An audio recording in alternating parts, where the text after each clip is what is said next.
Vamos a hablar con Martín Zurita, él es secretario ejecutivo de la Asociación de Institutos de Enseñanza Privada de la provincia de Buenos Aires. Bueno, la situación compleja en las escuelas privadas, específicamente las que están subvencionadas por el tema, para hacer frente a los salarios, hay que ver también con esto de el bono que dispuso el gobierno nacional. Martín, buenas tardes. Milagros y Carola en la radio L en Tandil, ¿cómo estás?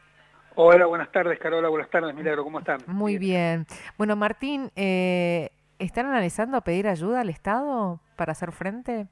Bueno, de hecho ya las escuelas han empezado en estos años después de la pandemia, muchas escuelas que no tenían aporte estatal o teniendo aporte estatal, pero el 60%, el 40% o de más porcentaje, pero no en toda la planta, han empezado ya hace un tiempo a pedir, ¿no? Cosas que no ocurría.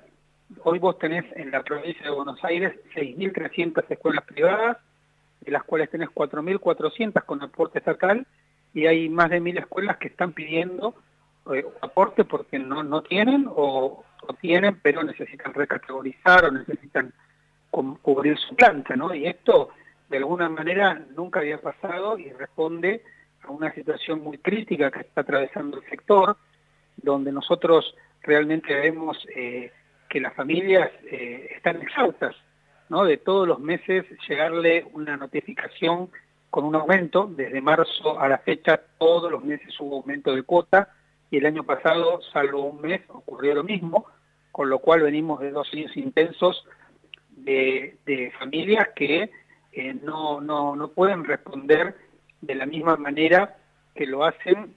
Vos fíjate que siempre decimos lo mismo nosotros, Carola, Milagros, que entre el 80 y el 90% del componente de la cuota de un colegio privado es costo laboral. Por lo tanto, en un contexto donde todos los meses se están dando aumentos al sector docente, esto repercute en forma directa en la cuota.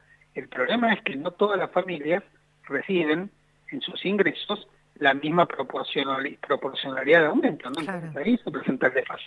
Martín, ¿y la morosidad va en aumento?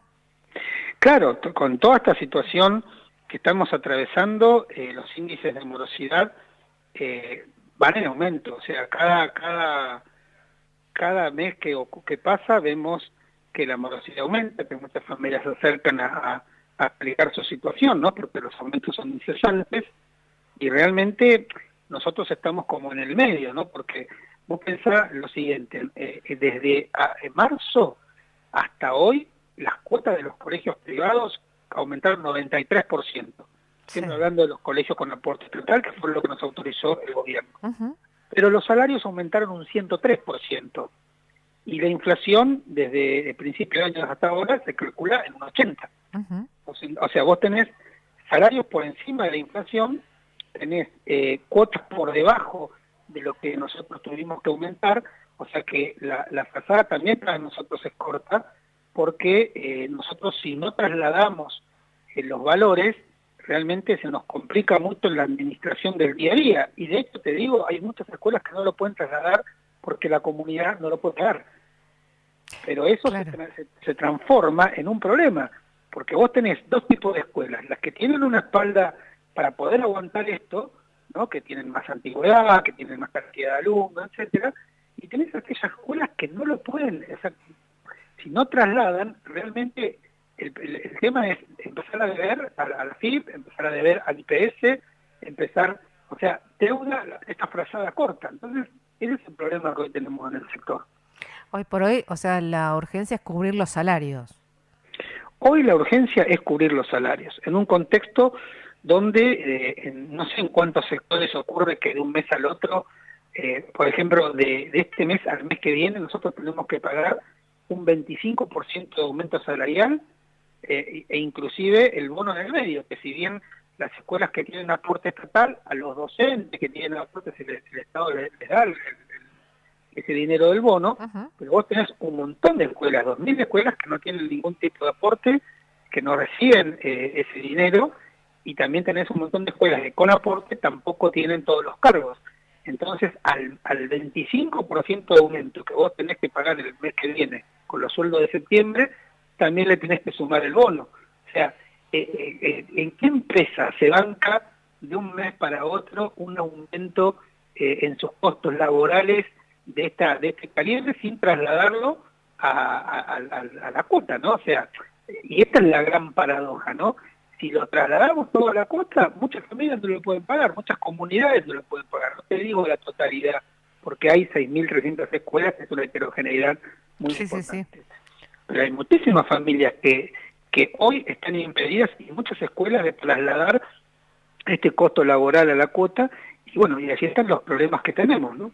Martín, ¿y hay riesgo de cierres de algunos establecimientos por esta situación? Mira, hay 30 escuelas en lo que nosotros relevamos hace 2 meses que nos dijeron que de seguir así cierran sus puertas a fin de año, lamentablemente. De hecho, ya hay una escuela en la zona sur que anunció la semana pasada, el viernes, que cierra. Es un poco lo que nosotros veníamos diciendo, esta profecía autocumplida, lamentablemente. Hay 200 escuelas que están en una crisis, no para cerrar, pero que están en una crisis severa. Nosotros este informe lo hemos elevado a las autoridades provinciales, bueno, un poco también proponiendo, no solamente llevando problemas, sino diciendo, bueno, qué posibles soluciones se pueden plantear ante un caso de gravedad, no para todas las instituciones, pero sí para aquellas que la están pasando muy mal, e incluso aquellas que están por cerrar. Y realmente, bueno, hasta ahora no hemos tenido una respuesta satisfactoria en relación a esto.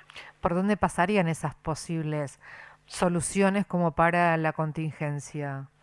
Mira, en principio hay un problema muy muy grave de esto de la manta corta que te comentaba. Muchas escuelas dejan de pagar el IPS, el Impuesto de Previsión Social, pero que eso no es gratuito, porque vos después tenés intereses y multas que realmente son leoninos, y hoy hay muchas escuelas que para poder cumplir con el pago de sueldos dejan de pagar. Entonces dijimos, bueno, hagamos algo con eso, a ver qué facilidades se pueden dar, no una moratoria como las que hay que realmente son impagables, sino una suspensión temporaria hasta que esas escuelas, hasta que la situación pueda ir mejorando y dar un poco de oxígeno, ¿no? Esto sería una propuesta.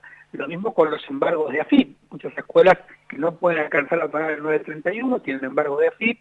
Bueno, pedimos que se tomen medidas con respecto a eso, o que se pueda dar alguna solución tipo lo que fue el ATP, etcétera.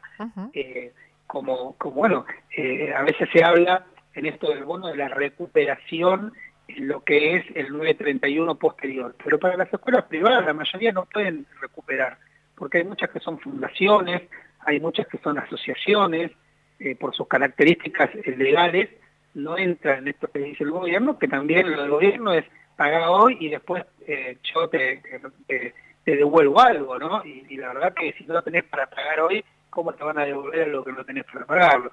Entonces es una situación realmente compleja que necesitamos que haya medidas específicas para nuestro sector, sobre todo teniendo en cuenta lo importante que es una escuela en una sociedad, para un país, donde son proyectos que tardan mucho en construirse, que realmente recuperar después de la pandemia las escuelas que quedaron golpeadas, es un sector que tarda entre 5 y 10 años en recuperarse, no es como los restaurantes que de repente la pasaron muy mal, pero después hubo como un rebote y pudieron recuperarse. En nuestro sector realmente si no hay medidas concretas y específicas destinadas a esto, pensá que, y hemos hablado, Carola, cuando nos prometieron los precios justos, ¿sí? Que nos iban a dar beneficios para los subsidios del gas y de la luz, para no aumentar, nada de eso ocurrió.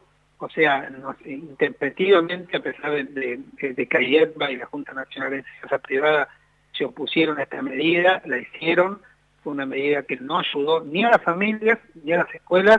De hecho hubo meses donde no se cumplieron los precios justos porque era imposible sostener el sistema, y realmente si nos hubiesen escuchado esto no hubiese pasado, pero las medidas que prometieron tampoco las cumplieron, ¿no? Muchas escuelas creyeron, bueno, nos van a dar algún beneficio con el tema de la luz, del gas, y nada de eso ocurrió. Entonces, cuando nos hablan de determinadas medidas, nosotros vemos que pasan las medidas de lado y que ninguna son para nuestro sector, y por eso estamos preocupados. Martín, ¿cree que van a tener que esperar a un eventual nuevo gobierno como para tener alguna respuesta en este año de elecciones, además también, ¿no? Esperemos que no, nosotros seguimos, siempre estamos abiertos al diálogo, tenemos buen diálogo con los funcionarios de educación de este gobierno, pero específicamente acá hay demandas concretas que las hemos trasladado con nombre y apellido, o sea, porque hemos identificado las escuelas, las problemáticas, con toda su documentación y demás, y realmente a eso no nos han convocado, y bueno, el tiempo pasa, yo te comentaba esta escuela que ya el viernes anunció el cierre, esperemos que las otras que nosotros venimos diciendo que están mal, bueno, no tengan el mismo desenlace y dentro de poco estemos escuchando el anuncio de otros cierres, porque realmente sería muy lamentable y bueno, creemos que es un tema que amerita que la convocatoria para ver cómo podemos solucionar este problema, ¿no? Donde realmente no es solamente la escuela como un emprendimiento, como una pyme, sino que es el proyecto de muchísimas familias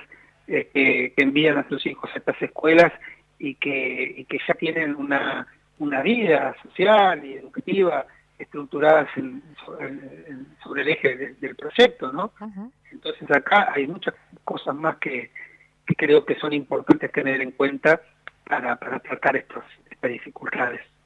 Martín, como siempre te agradecemos el contacto con la radio del Eco en Tandil y seguimos en comunicación. Muchas gracias a ustedes. Buenas tardes. Buena tarde, gracias.